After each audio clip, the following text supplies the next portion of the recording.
Hi there, my name is Lauren Kearns. This is the third interactive advanced concept presentation for Chemistry 1.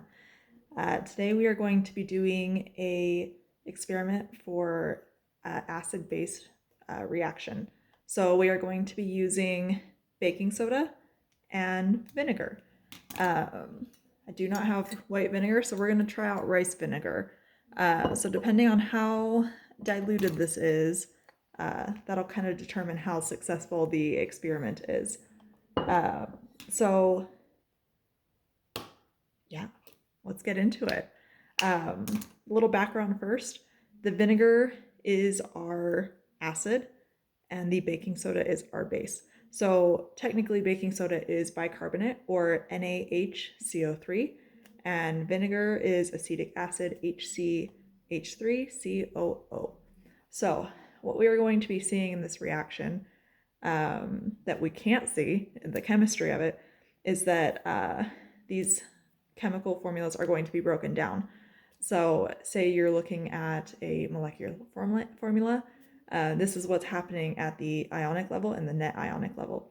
So we're going to see it dissociate. The baking soda is going to dissociate in the solution, which is our rice vinegar because it does have an H2O component in it. So it's going to break down into Na and HCO3. Vinegar is going to dissociate into a hydrogen plus and acetate, which is CH3COO negative. So from here, it's going to form carbonic acid, H2CO4, I believe. And then from there, we're going to see sodium acetate form, as well as H2O and CO2. And that's where we're going to see the reaction, is from those chemicals all kind of coming together, dissociating. This happens because, the general world likes to have things at an even lower energy level. So both of these things, the base and the acid, have electrons to give and electrons to take.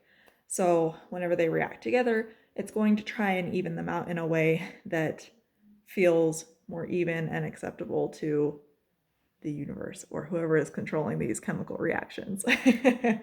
So that's why it happens how it does. If you remember, oxidizing means giving an electron, and reducing means taking an electron, which may seem odd that reducing means taking an electron. But that is what we're going to be, witnessing in a small form happening during this experiment. So let's give it a go. I'm going to keep us kind of close to a sink. There we go. Just because we'll see how strong the reaction is. I used about a half a teaspoon of baking soda and wrapped it in a paper towel. And now we're just going to add rice vinegar. So let's see what happens.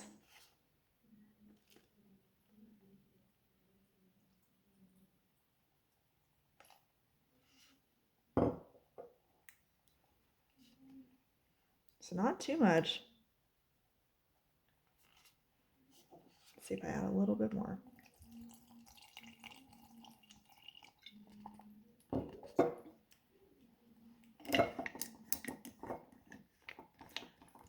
So there is some reaction.